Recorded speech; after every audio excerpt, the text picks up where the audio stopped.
एक बार फिर से सुर्खियों में है। दिल्ली हाई कोर्ट ने मंगलवार को सोनू पंजाबन और गीता अरोड़ा को सजा निलंबित करने की अर्जी को खारिज कर दिया है।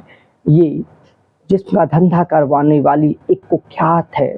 जी हाँ, सोनू पंजाबन दिल्ली एनसीआर में वेश्यावृत्ति रैकेट चलाने के लिए एक समय में कुख्यात थी। दरअसल सन 2020 में एक नाबालिग लड़की को वेश्यावृत्ति में ढकेलने के जुर्म में ट्रायल कोर्ट ने सोनू पंजाबन को 24 साल कैद की सजा सुनाई। इसी सजा के खिलाफ सोनू पंजाबन ने हाई कोर्ट में अपील की थी, जो अभी भी लंबित है। सोनू पंजाबन चाहती थी उसकी सजा उसकी अपील की सुनवाई तक लंबित रहे और इस तरीके से वो सजा से बचती रहे, लेकिन उसके पेट पैतड़े यहाँ फेल हो गए।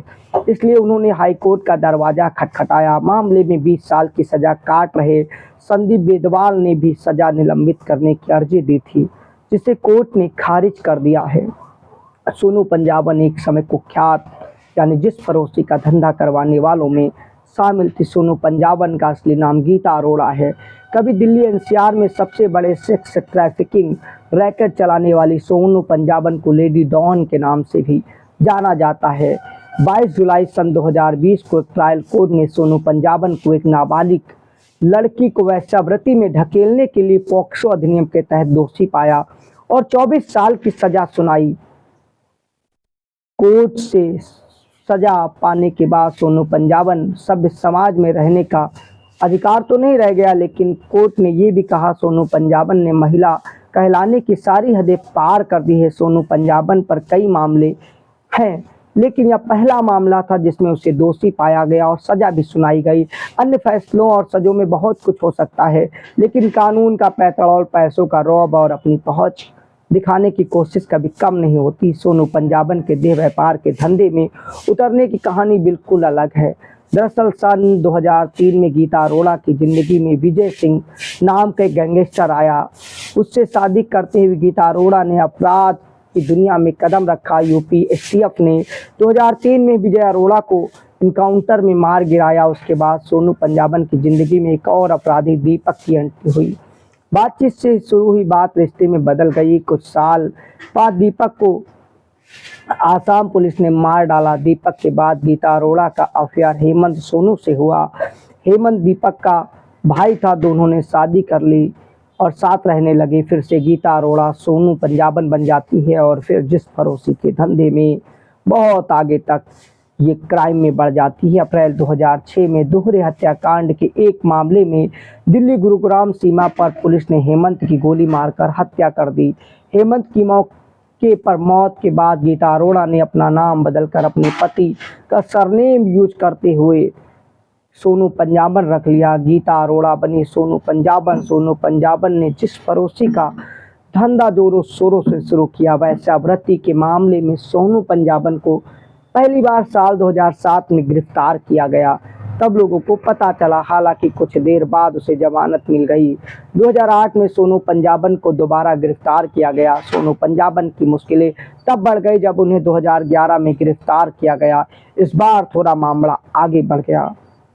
जिस मामले में सोनू पंजाबन को सजा सुनाई गई वह एक नाबालिग लड़की से जुड़ा हुआ मामला है। नाबालिग का मतलब समझ रहे हैं ना, एक कम उम्र की, 18 के बहुत अंदर की मामला था। दरअसल संदीप बेनीवाल नाम के एक शख्स ने एक नाबालिग लड़की का अपहरण कर उसे सोनू पंजाबन को बेच दिया। खरीदने के बाद सोनू ने उसे कई दिनों तक बंधक बनाकर रखा और बाद में उसे वेश्यावृत्ति के धंधे में जबरन ढकेल दिया। नाबालिग लड़की विरोध न कर सके, इसीलिए उसे नशीला पदार्थ दिया जाता रहा। 3-4 महीने तक रखने के बाद सोनू ने नाबालिग लड़की को लखनऊ के अपने दोस्त लाला को बेच दिया। मामले में सोनू पंजाबन को गिरफ्तार कर मुकदमा चलाया गया और पूरे मामले में दोषी पाया गया। फिर 20 जुलाई 2022 को सोनू पंजाबन को कोर्ट सजा सुनाते हुए कहती है उसने न सिर्फ पीड़िता को वेश्यावृत्ति के लिए खरीदा बल्कि उसके साथ क्रूरता की हदें पार की। कोर्ट ने कहा कि एक महिला की गरिमा उसके लिए बहुत बड़ी चीज होती है।